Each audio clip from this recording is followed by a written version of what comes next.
2 pairs of rubber gloves. Now, it's not like my son or the person being patted down is standing there naked. You're wearing all your clothing. He puts on 2 pairs of gloves, and this guy is touching you and groping you and raping. No, he asked to just be patted down. This was such an invasive, obnoxious, intrusive, disgusting display.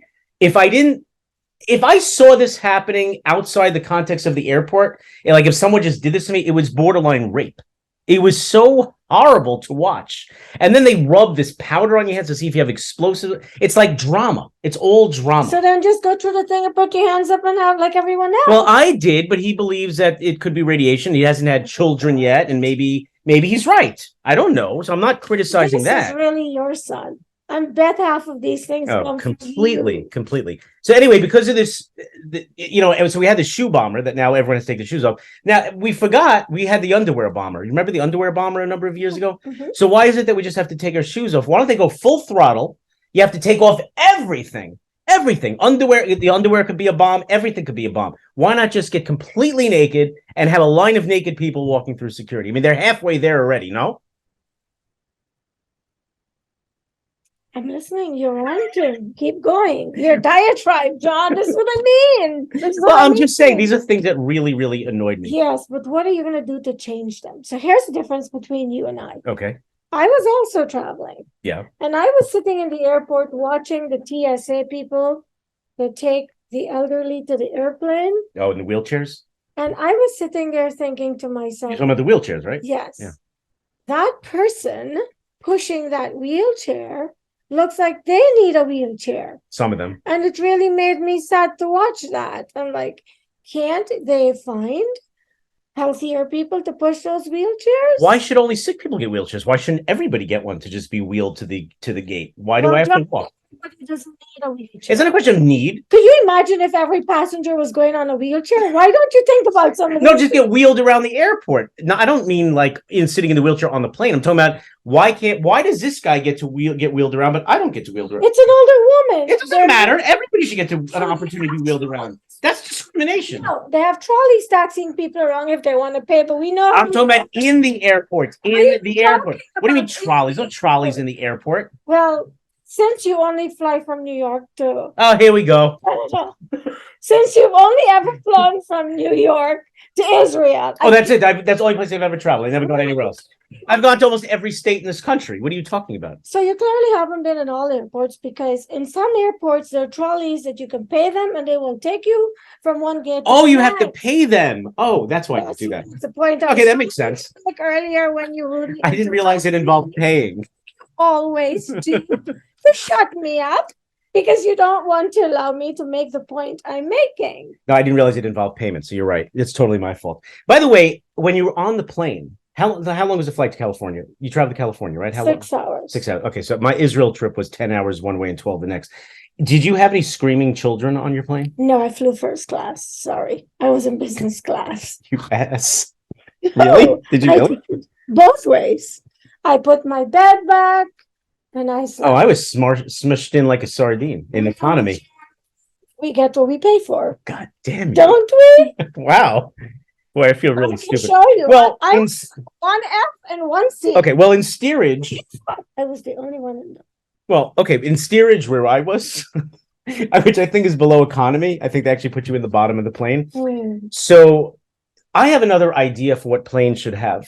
You know how I come up with some ideas and things that I think should. Yeah, but why do you just throw them out? Why don't you? Because I told you I already. Authorities? If you weren't, if you would listen to the things I would say, then you would know that I don't enact these plans. I said I simply throw them out there, hoping somebody else will pick up on it and do it. Except for the multi-billion-dollar idea that I'm not sharing with you, and I didn't share the last time either. Maybe on our real finale podcast, I'll share that idea. This is the real finale. I don't believe it's real. I can't handle it. Anyway, so every plane should have a booth, a soundproof booth, that when there's a screaming baby, the baby goes in the soundproof booth. What do you think of that? How would you like it if someone took your screaming kid and put them in a sound? Well, then, no, they go in with the parent. The parent is forced to take the screaming child into the soundproof booth. And you don't think this is discrimination? It's not discrimination. You're discriminating against a passenger. No, you're discriminating against my sleep. I'm on a 12-hour fucking flight. I'd like to take a nap. Is that okay? I'm sorry. Am I not allowed to sleep on a 12-hour flight? I have to listen to some screaming little shit all night screaming? Have 3 screaming little shits. No, my kids behaved. It was when they were older, they didn't, but when they were younger, they did. John's kids never screamed anywhere. Oh, they're not like, well, actually, one did. Yes, I do remember distinct, but it wasn't on a plane. Well, here's my view on that point, John. I raised 2 kids, and when I was traveling with them, yeah, I talked to their pediatrician because their father and I took them around the world at an early Oh, of course age. they went around the world, of course. We did. In your Cartier bracelets, in your first class. Did you travel first class all the time? Business class, first class? That's it, yes. Oh my God. Speaking is, I gave my children Benadryl, and so they slept. Oh, so you drugged them? I did not drug them. Oh, that's drugging them. Yes. Their pediatricians recommended. Oh, the pediatricians recommended to drug them. Out of consideration for other people. Oh, so you drugged your own children out of consideration for other people. Oh, that's very selfish of you. Okay, yes, I'm very selfish. And you're not. That's why you want to put people and their children in a soundproof room. That's so that you can sleep. No, it's so the rest of the plane can sleep. It's not just me. There's 250 other people on the plane. Assuming all those people didn't sleep. I will sleep through a crying baby. I was a mother. I was a father. I don't know. I still am a father. But you slept through your screaming babies. Yes, because my wife tended to them. Inconsiderate of somebody. My wife tended to them. I didn't do diapers either. I did 1 diaper. 3 children did 1 diaper. Did you know that? The ranting and raving, the diatribe. All I'm saying is Boeing and Airbus, if you're listening to me, put 1 soundproof cabin on each plane so that a screaming child and the mother of that screaming child can be placed in that soundproof container until that child shuts the hell up. And what if there's more than 1 screaming baby? What if there's moving on screaming babies? Boeing, Airbus, if you're listening, we're going to need 2 soundproof booths on each plane, please. Is that more reasonable? Like, no, whatever number of bathrooms there are on a plane is the number of soundproof booths that we want on the plane. Okay? Are we good? Can we move on now? You're directing the show. You tell me when you're ready to move on. I want to tell our listeners, this is a very serious note now. Do you mind if I get serious for a minute? And I'm not joking. I'm serious. I really want to get serious for a minute. Not all ranting and raving has to be negative. It can be positive. So who said it had to be negative? Who was? Well, nobody actually said that. Isolating it and putting it in the. This was. I think it's just ranting. I think it's just understood generally that ranting is like complaining, and people are just angry, so they're venting. But it could be in a positive fashion as well. And I'd like to share an inspirational, positive story, if you don't mind.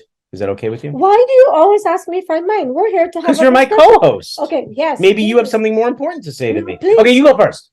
I don't have anything to say. That's what I assumed. Okay, so now I'm going to go. Then it's my turn. Now, I don't mean to get all Jewy on this, okay, but I want to just mention a few things that tie into the Jewish religion. Something called, and we just discussed this before we got on the air when you were insulting me. I was talking about the power of words. Are you going to listen to me? I am listening. Put your phone down.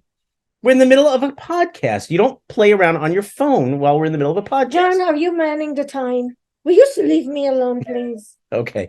So anyway, in Judaism, we have something called, well, it's not called the power of words, but it involves words. And what it is that there's something called, in Hebrew, we say an ayin hara, which is a bad eye. So sometimes people say, what do people say in English? What is it? Like not a kinahara. There's something, you know what I'm talking about? Or even No, I don't know. Okay, it's in Hebrew, it's an ayin hara, means a bad eye, putting like a jinx on something.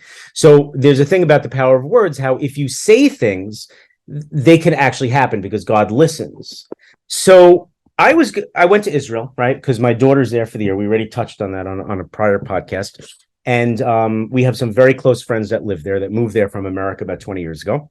And they picked us up from the airport. They drove us home from the airport. We stayed by them for a weekend. My wife ended up getting pneumonia and bronchitis, and he came to Jerusalem, drove to the doctor. These people bent over backwards for us. These are real friends, not like you that really don't do much of anything. I don't know that I've never really considered you a friend, John. Oh, okay. You're my oh, that explains it then. Okay, that explains why you really haven't been very helpful. Seriously, so anyway, so as a payback to these lovely, beautiful people, I couldn't do. What am I going to do? Okay, so I offered to pay gas. By the way, we have a minivan in Israel. It costs $200 to fill up the minivan. Gas is very expensive, and here they are driving an hour to the airport, an hour back to the airport again, back, like unbelievable amounts. So every time I have an opportunity to fill up their tank with some gas, I do that. I took the whole family out to dinner. There, bear in mind they have 7 kids. I mean, 2 weren't there, but still a big family. So I was joking around. This ties into the power of words. I was joking around, being like, "Oh shoot, I forgot my wallet. Oh no, I lost my credit card." And then guess what happened? A few days later, I lost my wallet and my credit cards, and it was all gone. And I said to myself, I'm such an idiot because I know the power of words. And just to be funny, I would say these things knowing that there's going to be real world ramifications. Sure enough, I lost my wallet. Now, I lost my wallet in a very, very ultra Orthodox religious Jewish neighborhood, like one of the most hardcore Jewish neighborhoods in the entire world. And I'm not going to get into the specifics, but you know that feeling when you get back to, well, have you ever lost a wallet? No, I'm a very careful person. Well, oh God. John, and if you don't like the answer, I'm not going to ask you questions anymore. So in 50 years, I've lost one wallet, this one. Okay. So it's that feeling when you get back to your hotel and you reach into your back pocket and you're like, oh, well, where's my wallet? I'm like, oh, this isn't good. And you start like frantically patting yourself down, like you're at airport security, checking every pocket. Where's my wallet? Where's my wallet? Maybe I put it down, maybe put it here. And then you start like, oh, maybe I put it in a bag, maybe put it. And then it takes like about 3 minutes for reality to set in because in the beginning you're in denial. And then all of a sudden you realize, oh my God, I lost my wallet. Would you ever used to watch Seinfeld? I did. Do you remember Jerry's father when he lost his wallet one time in the hospital? He's like, wallet's gone, wallet's gone. Remember that? Yeah. So that's what I felt like. I was like, wallet's gone. And Karen is like, my wife is like, oh, well, I mean, okay, so cancel your credit cards. And I said, you know what? I will do that, but I know I'm going to get this wallet back because of the location that I lost it. I know this wallet is going to come back to me. Now I'm in a foreign country. The likelihood of me finding this wallet is not good, but this is what happened. Before I left for Israel, I opened my wallet and I started taking out the things I don't need. I didn't need my Stop and Shop gift cards. There's no Stop and Shop in Israel. I didn't need my Home Depot credit card. There's no Home Depot. I need my Costco stuff, right? So I'm taking stuff out. And I look at my gun permit and I'm like, I'm not bringing a gun to Israel. I don't want to lose this. Why am I taking this gun permit? I said, fuck it. Leave it in my wallet. I'd leave it there, right? So here's how the story plays out. So I go to our friends over the weekend, right? And my friend says to me, any luck on finding your wallet? I'm like, no, not yet. I go, but I know this wallet is coming back to me. He goes, all right, listen. He goes, I have something I want to do for you. He goes, I have this charity box in my house. You ever see those little metal cans, like those charity boxes in stores? Right? Okay. So the Jewish people are big with this thing. They leave them in all the stores and everything, right? So there's one from a rabbi called the Rabbi Baal Haynes is his name. And this rabbi lived in the 1800s. And for whatever reason, it's a long story I'm not going to bore our listeners with. He is known as the rabbi that if you lose something, you put money in his charity box and there's a particular prayer that you say, and you're stacking the odds in your favor that you're going to find that lost item. Sounds ridiculous, right? No, I don't judge anything. I believe that lots of things are possible. Okay. So I did that, right? I put some money in, whatever few shekels I had left. Shekels are the money, the currency in Israel. And I'm like, all right, we'll see what happens, right? So here's what happens. I get home. We leave Saturday night. He drives us to the airport. I get home, and all of a sudden, I get a text from somebody in my police group that says, did you lose your gun permit? And I go, actually, I did. Not only did I lose my gun permit, I lost everything. My whole wallet's gone. He goes, well, somebody in Israel found your wallet, gave it to someone else, who gave it to someone else, who ultimately told me your name, and I Googled you and found who you were. And then I contacted somebody in the police department because you had your police ID and your gun permit. And I found the guy, and that's why you're being contacted right now.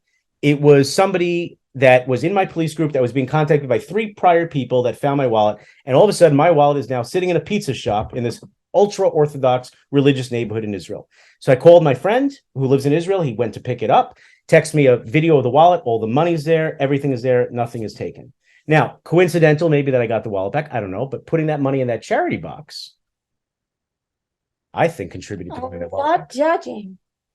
I never judge. But the point of all this was, coincidence after coincidence after coincidence. The gun permit wasn't supposed to be there. It was there, and that's how I got the wallet back. Put the money in the charity box, tying this to the guy who you pray to for lost things, and the power of words that I never should have joked around about losing my wallet and not having my credit cards because it actually happened.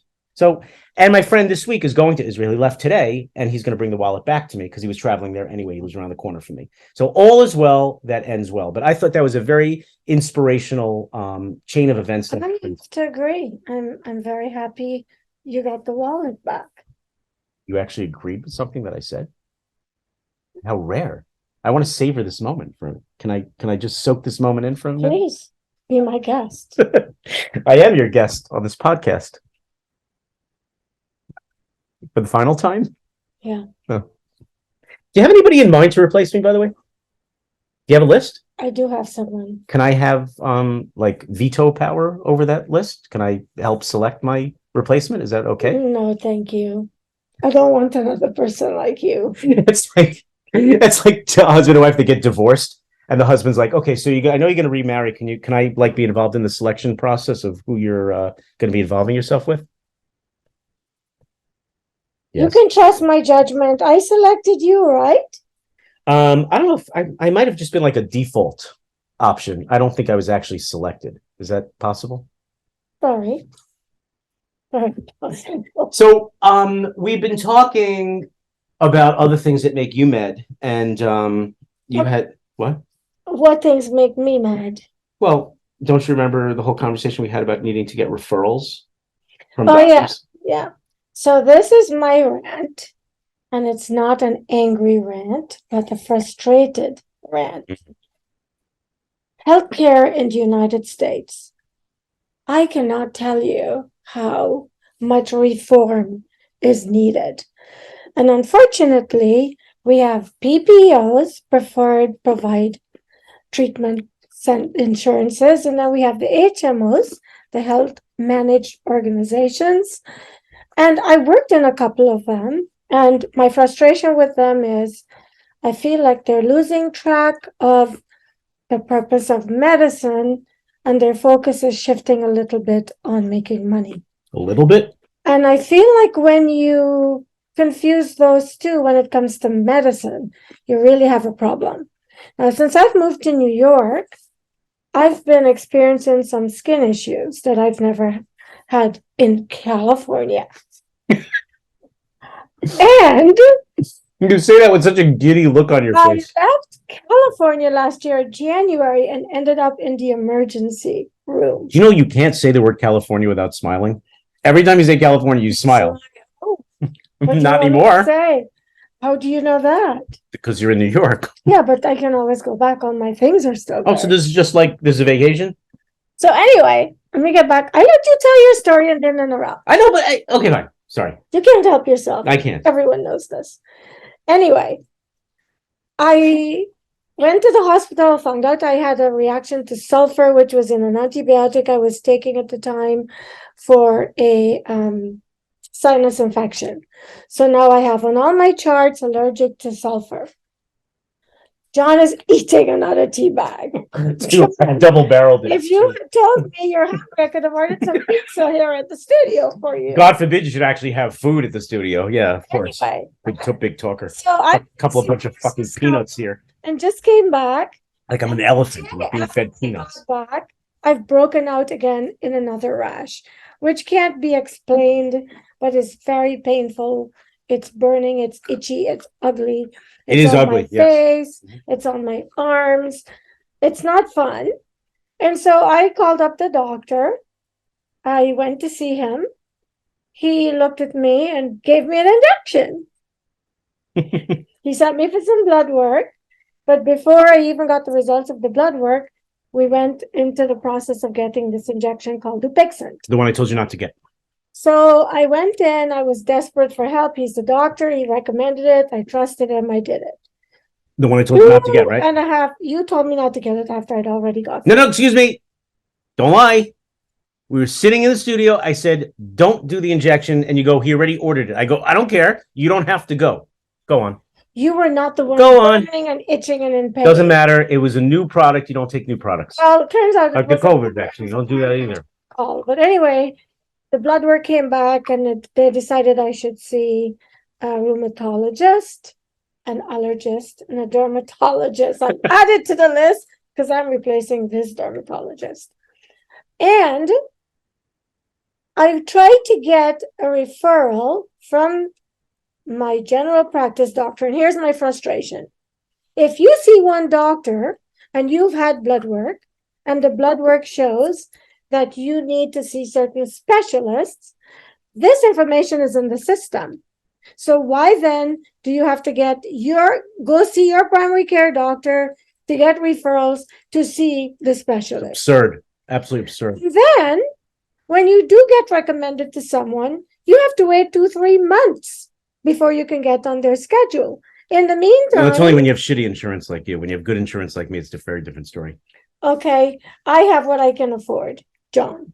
Well, why don't you sell your Cartier bracelets and maybe you can afford good insurance and not fly first class? Be in steerage with me and you'll have good insurance. This isn't hard to figure out. I selected an insurance based on my health, and I am a healthy person. This crap is only happening since I've come. Yeah, you look like a very healthy person. Absolutely. Yes. This looks very healthy. That I look like I'm dying.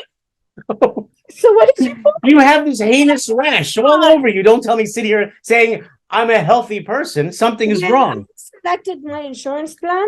It was a convenient plan for my lifestyle. I'm a single, independent person. And when I buy car insurance, I assume I'm not going to have a car accident. But the point of the insurance is that if something happens, you have good insurance. That's why I have insurance. But you have shitty insurance. It's not shitty. I don't need a referral when I go to a doctor. I could just go. Hi, rheumatologist. I'd like to come in tomorrow. Okay, great. Bye. Well, I have hi, primary care doctor. Can you please write me a note to my mommy that I need a letter to come see a specialist, please? I beg you. You notice when John is Here's my email address. idiot@gmail.com. Please send me something. It's so stupid. Do you notice when John is telling his stories that I remain quiet and allow him the privilege of his I can't help myself. And when I try to tell a story, he is so déclassé. He continues to interrupt Listen to me, woman. Disturb my friend. You win. Okay, you ready? Based on everything you just said, based on everything you just said, it leads into my multi-billion-dollar idea that I did not want to share. Okay, I guess I won't be able to finish the story. No, you finish the story. No. Because it ties right into my billion-dollar idea. And someone that's listening to this is going to steal this idea and become really, really rich. But go ahead. So anyway, I feel for being one of the most powerful countries in the world, there is a serious healthcare issue. Now, John just pointed out that I have shitty insurance. I selected an insurance plan based on my health, and I have no health issues until now. I'm finding out that I possibly have one. In fact, prior to coming to New York, I don't even think I saw the doctor for 2 years. And this is true. This is why coming here, I'm like, what? I'm starting to feel like a hypochondriac. Oh, no, this is no hypochondria. This is actually something. So anyway, please keep your hands to yourself. I don't want to get that so many people in this country cannot afford health care. Why? Isn't this something that should be a priority for everybody living here and paying taxes? And why, when someone is ill, it's such a problem to get the necessary treatment? So today I saw a great doctor. I really respect her because I have a medical background, and so I'm sort of very able to comprehend a lot of what's happening. And she sent me for a series of blood work to help determine what's going on. That's where I think doctors should start when someone has something like what I'm struggling with, that they can't find a name for, just to get it resolved and to get the person out of suffering. But what about the people who have cancer? How do they survive in this system? Now, I grew up in a social medicine system, and people knock it. But one thing there's some benefits to it. There are lots of benefits. It takes 4 months to get to a doctor. No, you can walk in and see a doctor, but if you want to see not if you want to go to the one you want to go to. Doctor. Right. So you might die in the meantime, but it won't cost you anything. I have insurance. I still have to wait 4 months. My doctor today. You talking about here? This insurance now? You have to wait 4 months? When I called to get an appointment with an allergist, Yeah. I was told I couldn't get an appointment till maybe April. Oh, what? You should have had I me am call. I would have gotten that appointment for you to right get away. a dermatology appointment today. I had a friend who's a doctor get me this appointment. This is why I was What time did wait? What time did he get you the appointment? yesterday. He got me the appointment today At what time? What time did you go today? at 2 p.m. I would have had the appointment for you at 12. Of course. Yes, why didn't you? You didn't tell me to You call. knew I was struggling with this. Next time you tell me, here's the doctor's phone number. I can't get an appointment. Get me an appointment. I'll get it for you. I even told you I didn't go to work because I was so sick that I had to take Benadryl. I was in agony. And you never offered. So, John, shut up. You didn't give me the doctor's phone number. No bite. You didn't give me a doctor's phone number. Bottom line is, I am thrilled with the doctor I saw today. I am hopeful that they will get to the bottom of my problem and get it resolved. Why don't you give your But- doctor a plug? Why don't you give your doctor a plug? Who's the doctor? My doctor's name is Julie Schwartzman. And Schwartzman. Schwartzman. Schwartzman. Oh, a Jewish doctor. Ah, And how she, shocking. works in the Northwell system, and I loved her immediately because she really seems to want to help me get this resolved. Well, that's good. I hope it is resolved because it's quite heinous looking. So anyway, for the people who are struggling, we have to change our healthcare system. We really do, because it shouldn't be this difficult when you're suffering to get some kind of help. And by the way, I saw her today, and I need to see a dermatologist, and I have to wait 3 months to see this dermatologist. And the frustration with that is by the time I see him, the rash is clear, and so Good, and the problem goes away. So what are you worried about? but the problem hasn't gone. Why do you have to go to that dermatologist as opposed to somebody else? Because I've already gone to a dermatologist. I gave you a good dermatologist. You never went.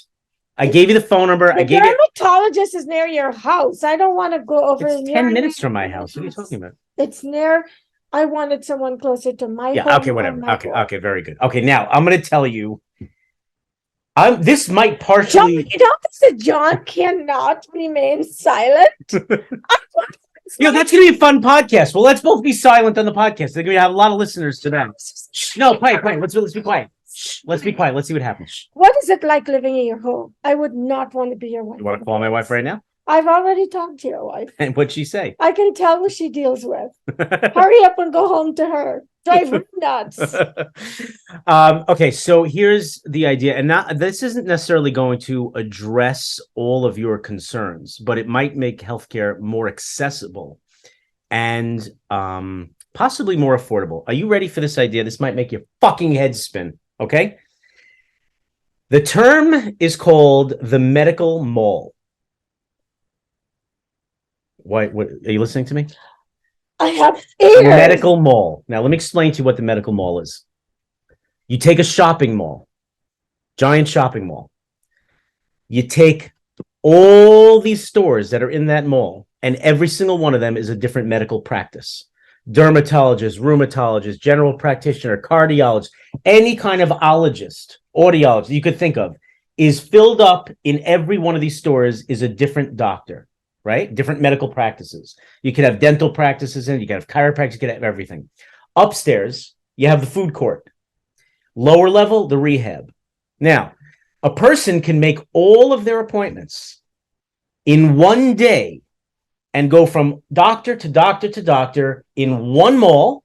They can go upstairs for lunch. They can go downstairs for their rehab. You throw a couple of attorneys and chiropractors in there for the lawsuits, go from the doctor to the lawyer, back to the rehab. So you get your lawsuit thing taken care of, all in one-stop shop, in one building, under one roof, the medical mall. What do you think of that? I think it's a brilliant idea. It's beyond brilliant. If you have a real estate company that comes along and starts converting shopping malls to medical malls, it's a multi-billion-dollar idea, and I am not joking. Is this serious or not? It's very serious. It's deadly serious. I think it's brilliant. I thought of this probably 5-6 years ago. I did nothing with it. Nothing. But the idea is there, and I think it's a major, major winner. So you should do something. You should stop just sitting there blowing hot air. And I know people are hearing you, but they're hoping you're taking action instead of just, I am taking no action on that idea, but somebody will. I promise you, So, at some John, point, you know, somebody will. I started my television show 11 years ago. Yeah, you've told me 100 times. Yeah. So I'm telling you again to tell you, you should copy what I did because you I don't have time. I'm busy doing podcasts. I don't have time for big ideas like that. What? Nothing. This is a game changer, by the way. I am not joking. Do you think I'm exaggerating? Is that a game changer? The person with that idea, I would look up real estate development companies. They're just going to steal my idea. I would, but you're throwing it out there for people to see. Shit, delete it. Edit that out. That doesn't belong on a podcast. Isn't that what You're said? recording this? Didn't you say? Oh my God, you're recording this. People to take the ideas and do things. This one. This is mine. You have to edit all this out. I'm not, because previously and shut this off. This could cost me billions. Are you crazy? All I could say every time we do a podcast is Karen is an angel. And I will keep saying it. I told you, my mother said she's the Messiah. When she has a birthday, she'll get a crown from me. Listen, previously I asked you, why do you throw all these ideas out there instead of doing something about it? You're right. You know what you said? You don't have time. And now you're telling me when I said... I know what I said. I don't need to have it read back to me. I'm very well aware of what I said. So, John... How about we do this together? Wait. I have an idea. Let's do this together. Why don't you start calling me real... podcast with you is enough to do together. Oh, you don't want to make billions? You don't need billions to support this lavish lifestyle you live of first class and Cartier and champagne. No one pays my... That was like the TV show. Remember that TV show with Robin? Wait, do you remember that show? Do you? You know, Lifestyles of Rich and Famous. Champagne Dreams. No, Champagne something and Caviar Dreams. Remember that show? Of course. Robin Leach. Yes. Robin Leach. He just died recently, you know. Champagne Wishes and Caviar Dreams. Right. That's your life. And so you're jealous? Who's stopping you? You could have this life way What do you have more to make me than feel? I don't have your kind of money. You don't have to make me feel bad. And what kind of money do I have? And apparently big money. How do you know what kind of money I have? Well, you keep talking like you have really big money. I speak. I make general, ambiguous statements. First class, Cartier, caviar, and champagne. There's nothing ambiguous or general about that. That's very specific. That's saying, I am rich. Judgments and stereotypes. No, that's not this topic. Ranting, raging, and raving. You know? But clearly, we have a little hypocrites in What is my name again? Because he is judging my life. What is my name again? Stereotyping me. What is my name? Life. What is my name? What is my name? Ranting. And guess what? Rantathin. I forgot to tell you, Rantathin has now got a last name that is right because he is always right. And so I decided Rantathin Right? Rantathin Right. Is that R-I-G-H-T or W-R-I-T-E? I-G-H-T meaning never. Meaning correct. Correct. Yes. Yes. Okay, gotcha. So we have a Rantathin Right who can't shut up. We have a problem, don't we? I don't think you have a problem with the person that can't shut up on a podcast. I mean, kind of that's like the point. No, the point is if you have two people on a podcast, when one is speaking, it's considerate and classy to listen. I am not considerate and I have no class. I'm pretty sure we've already established that. In fact, right before we got on the air, what did you tell me? That I'm from the gutter. Did you not tell me that? I said you act and sound sometimes. From where? The gutter. Okay. You didn't say sometimes. You just added sometimes now. You didn't say sometimes before. I said sometimes. And I said, so this is what makes this show so interesting. You know the show called The Lady and the Tramp? I'm not a lady. I am. Are you calling me a lady? I didn't say you're a tramp, but you're implying. I mean, I don't know. I'm the lady. Oh, I thought it was the other way around. I'm so sorry. Okay. Oh no, you're the lady, John. I'm the tramp. No, and I think this is what makes. I thought I was thinking more Beauty and the Beast. That's what I'm thinking. Yeah, today he told me he was a TV star, and I said, yes, you are a star, but I think the portion of the word that's missing is mon. So you're a monster. Wait a second. No, actually, let's have a serious moment. I gave you a gift today. And in that gift was a card. my God. And on that card, where's the card? Let's read it. Where's the card? I threw it away. Disgusting. No, I did not throw it out. So go get the card. No, because you said you threw my card out. Go get the card. I want to read it. You wrote it. You don't know what you wrote? No, I had someone else write. I don't know what they wrote. Go get the card. No, I wrote it. I did write. I did. It's a beautiful gift, and I was very touched. Can you get the card, please? And it's by a very good artist. Oh, the gift. Yeah. Yes. And I'm very seriously was surprised. And what's the first question you asked me? And I said, okay, I have to tell you guys this. He comes to me and says, I have a gift for you. And I said, you actually bought me something, or did somebody give it to you and you didn't like it? What a disgusting thing to say. Even if it's true. What would, I mean, like, who says that to somebody? Because I know you.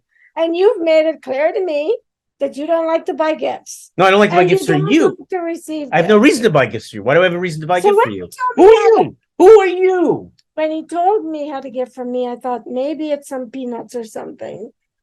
Because he gives me peanuts. Is that peanuts like a generic term for nothing? That's what people say. I get peanuts. I get nothing. Go ahead. Keep going. So anyway, I was pleasantly surprised and I was touched when I opened it because it was from an amazing artist, and I love wine, and it's a well-sculptured, beautiful silver wine ensemble. A beautiful base for the wine bottle and a silver cork. Wish I could show it to you guys, but I was very touched. You should be touched. And he wrote some notes buttering me up so he could continue to escape from doing the work that involves And also, that's involved in the production of the I also mentioned thank you for making me a media star, and you're free to ride on my coattails. Didn't I write something like that? Yes, and he forgot to write media monster. So we are making these corrections along the way. Did you know was everything spelled wrong, by the way? The penmanship like a 4-year-old? You have good penmanship, but John, Yeah. I cannot. Are you kidding me? You do. I can read your handwriting, and I love your. Yes. You can't read what's this. written in the card doesn't look like that. Those are your notes. But I have to say, for someone who was raised by parents who are teachers, John cannot spell. Should I call my parents right now and yell at them? No, leave your poor parents alone. Interesting. So we ranted about the medical system. We talked about traveling. I can't believe you got me to reveal my $1 billion idea. That was supposed to be under wraps and a complete secret. Did I hold your gun to your head? You and I are going to work on this now. We're going to get this done. You're going to make a bunch of phone calls to real estate companies. You're going to get some meetings, and I'm going to present the idea. We have to have this. We have to have this written in a format where people sign a confidentiality agreement. After you threw it out there, you're really out to lunch. I'm so stupid. It's like I just gave away $2 billion. Here, anyone listening, here, take the money. I don't need it. So if you're serious, I'll edit it out because I think you should follow through on it. Of course, you should edit it out. Okay, fine. Don't edit it out. We're both never going to do anything with it. So what? So I'll share half the profits with you. With I'd start meeting with real estate developers to present the idea. It really is a solid idea. But we need to sit down and write it out properly, because that's how I did the clinic. Yeah, I put it all together, and then I met with people. I have experience with this. Yeah. Okay. All right. We'll discuss that off the air. We don't need everybody prying into our business and listening to our plans. I think you have to edit that out also. Why are you looking at me like I'm crazy? But you are. I'm crazy because I just gave away $1 billion idea. I'm a real schmuck. You're right. What are some of the other things that make you mad? You know what makes me mad? I got a letter today from my insurance company. They're dropping me. They're not interested in doing business with me anymore because of my son's driving record. I'm going to tell everyone a little trick, okay? So I was talking to this insurance broker, my insurance broker. Love this guy. So I'm not going to give him a plug or say his name because he told me something today very interesting that could be very helpful. Now, this is the helpful hint part of the podcast, okay? What I'm trying to do is every podcast give a little secret a life secret that people can use. So this is applicable specifically to people in New York. It might work in other states. I don't know. But this is what my insurance broker told me yesterday. You ready? I'm listening. Put this down and listen. Okay, he told me that when you have tickets on your license, when you have, let's say, tickets, moving violations that stay on your license, although they come off of your driving record after 39 months, in terms of being penalized for the insurance company being able to penalize for you, being able to penalize you financially for it and charge you more for insurance. They can do that for 39 months. After 39 months, they're not allowed to, but the violations still stay on your driving record. Okay. But you don't want people seeing your driving record if it's full of all these marks, right? So my broker told me, he goes, listen, when the 39 months are over, are you I'm distracted? listening to you. When the 39 months are over, he said, what you do is you go on the DMV website, you report that your license was lost, and you order a new license. When you order a new license, he said it wipes clean the driving record of everything that's over 39 months old. So you want to beat the system, and this way your son isn't held accountable for what he's done that's messed up his record. Now, how is that a good thing? Just asking. Well, when you put it that way, it doesn't sound all that great. No, but But- when I put it the right way, you're just shady in every way. You're teaching your son. I didn't even tell him. I didn't even tell him that. Okay, and I hope you don't. Oh shit, he listens to our podcast. Damn it, again. This thing is like insight into my brain. Between John and I is, even though there are ways to beat the system, if my children have done things that results in consequences that are painful, then they're gonna have to deal with it. Okay, you're missing the point Because here. I raised them. Sloppy Lynn, remember your editing name? Sloppy Lynn? You're missing the point here because who's being penalized for it? I am. It's my insurance. It means I have to pay It's more. your son. What? What does it have to do with You anything? should tell your son not to do things that will result in him. Nobody intentionally gets tickets, although he did. By the way, I got him out of a 5-point cell phone ticket. Should I tell you another secret? How to get out of some tickets? Okay. Boy, you have got to be one of the most cookie people. That I should save this for the next podcast, but I'm gonna give 2 life hints today. That was one with the insurance one. Okay. The second one is when you get a ticket, scrutinize every piece of information that the cop wrote on that ticket. Now, there's specifically in New York, there's a box on that ticket that says owner operated, and there's a box to check yes or no. Now, owner operated means the owner of the vehicle was the one operating it at the time of the ticket. My son got a ticket for a cell phone violation, which is 5 points in New York. And I think after like 7 points, they already make horrible things happen to you. If that box was checked that it was owner operated. However, I am the owner of the car. He was the operator, so it was not being owner operated. And I wrote a whole letter explaining that, showed a copy of the registration in my name, copy of the ticket showing that it was checked owner operated, and the ticket was dismissed. So always look at the owner operated box, yes or no. And if the owner of the vehicle was not the one operating the vehicle, then you can get out of it. Now, in my case, the car is in my name. Even if my wife is driving the car, she's not the owner. I am. So that's a good way to get out of tickets. So sometimes it might actually be a good idea to put the car ownership in one person's name, because that means every other operator of the vehicle, if the cop fucks it up, you can get out of the ticket. How do you like that? I like it, John. Mm-hmm. Should we change your name from Ranting, right, to Mr. Tips? Mr. Tips. We can give you a new name every week. You could, Mr. Tips could be my middle name. Rantathan Mr. Tips, right? My name, with each podcast, my name can keep getting longer as you realize how brilliant I am. Well, You thought I'm just an idiot. You thought I'm just a dirty thing you picked up on the street, in the gutter, as you say. You dusted me off. You threw me in a shower. You cleaned me up a little bit, shaved me, cleaned me up, and you're like, all right, yeah, I could do a podcast with you now. I'm not that stupid. Maybe I was like a diamond in the rough. Is that possible? Diamond? No. Rough? Yes. A cubic John, zirconia. you can't be polished. You can't help You're yourself. so mean. No, I'm dishonest. No, I don't think that's honest. I think that's mean. Before we wrap this show, Whoa, let me wrap up. Who gave you permission to wrap up? we've been on here. We are down to 5 minutes or 3 minutes. Okay, so what's with the wrap up? What do you mean? 3 minutes. 3 minutes and 19 seconds. Okay, so maybe we should wrap it up. But before we wrap, I'd like to say this to my viewers or anyone listening to this show. Our viewers. John paints Our viewers. Our viewers. Our listeners. Our listeners. Sorry, that's right. Listeners, they're not viewing.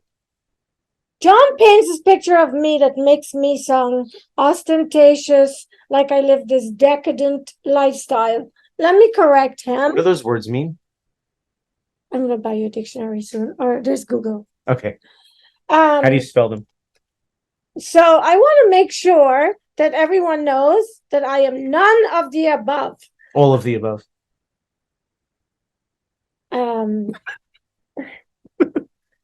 Anyway, we are so grateful you've listened to the rambling once more, and hopefully something we're saying tonight, some smart person will take John's tips and go make a lot of money. And save money getting out of tickets and save money. Insurance, yeah. But don't teach your kids to do wrong and then try to bail them out. No, it's not. No, it's not doing wrong, bailing them out. It affects me. It's my insurance. So I'm trying to salvage myself. My son got the tickets, and when he gets a ticket, he has to. Tickets does he have? A lot. And you don't think something is wrong? Well, let me explain. He got pulled over one time in 2019. He got 7 tickets in one stop. 7 tickets in one stop. How do you get 7 tickets in one stop? Seatbelt violation for him, seatbelt violation for the passenger, speeding. 3 times the cop was telling him to pull over and he switched lanes and he didn't signal. So it was 3 tickets for that. And there Can you give a person that many tickets? Oh, you sure can. Yeah. If there's multiple violations, you write a ticket for each. And the cop was just a complete asshole.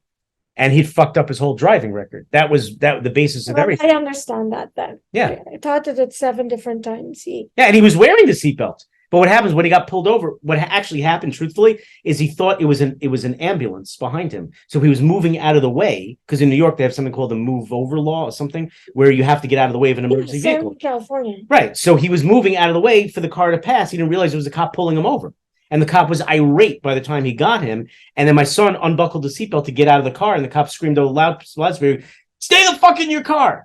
But don't you know that you mustn't get out of the car when a He was 19 years old. He was a kid. He didn't know. That's your son. It's not you. No, it's not me. So I have a good seatbelt story. It's kind of funny. Oh, well, we're out of time. No, this really happens. I have to share it. A friend of mine, her husband was going home from work and he was not speeding. And as he went through the lights, the camera took his picture. Right. And he goes, something is wrong with that camera. I'm not speeding. So he went back and did it again, and the camera took his picture. That was brilliant. He went left and drove through, and the camera took his picture. Got some sort of glutton for punishment. No, because he was trying to get evidence in case they sent him a ticket for speeding. Was it a speed camera or a red light camera? It was a red light camera. Okay. So 1 month later, he got 4 tickets. Of course. For driving without a seatbelt. Of course. But he didn't know. A lot of us didn't know that you can be ticketed for driving without a seatbelt. You can't beat those tickets. Camera tickets, they're not beatable.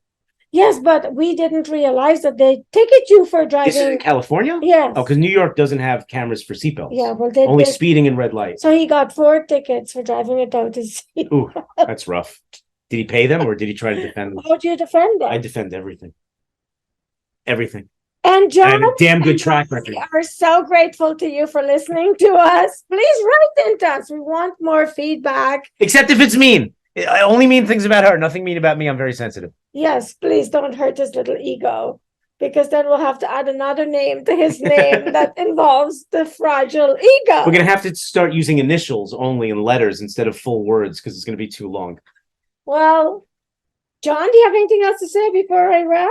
I would like to just thank our listeners because without you, we don't actually have a podcast, and our listener base is growing, and we're very excited to continue this. And hopefully we will be back next week with podcast number 10, which is a milestone, right? I think hitting our 10th podcast, I think is great. And hopefully on the road to doing many, many more podcasts together without this new partner that you keep threatening me with.